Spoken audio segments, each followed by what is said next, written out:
শনিবার সকালে আগরতলার কলেজ টিলায় বার অ্যাসোসিয়েশনের সদস্যদের মধ্যে ক্রিকেট ম্যাচ অনুষ্ঠিত হবে। এই খেলাকে ঘিরে সেক্রেটারি একাদশ দল দৃঢ় আত্মপ্রত্যয় তুলে ধরেছে। সেক্রেটারি একাদশের তরফে আইনজীবী কৌশিক ইন্দু সহ তার সঙ্গী খেলোয়াড়রা শুক্রবার রাতে প্রতিক্রিয়া তুলে ধরলেন।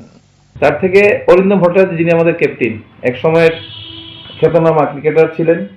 রজত রায়ের কথা আমাদের মাননীয় সম্পাদক বলেছেন যে উনার ইতিহাস কি, উনি যে রেকর্ড করেছিলেন 4 বলে 4 উইকেট, এবং উনি রাজ্যের খ্যাতনামা একজন ক্রিকেটার ছিলেন।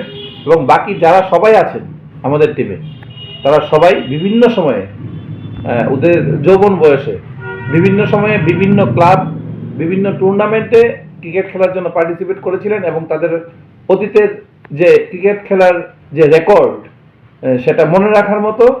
এখানে উল্লেখ করা প্রয়োজন যে আমাদের তো টিভিএ থেকে নানা রকম পুরস্কারের থাকবে। তাছাড়া আমাদের অ্যাডভোকেট রজত রায়, উনি এক সময় ঘরোয়া খেলাতে সুন্দর পারফরমেন্স করেছিলেন। পরপর 4 বলে 4টা উইকেট নিয়েছিলেন। উনি একটা প্রতিশ্রুতি দিয়েছেন, যদি কেউ ওনার রেকর্ড ভাঙতে পারে অথবা স্পর্শ করতে পারে, পরপর 4 বলে 4 উইকেট নিতে পারেন, তাহলে উনি ওনার তরফ থেকে 1000 টাকা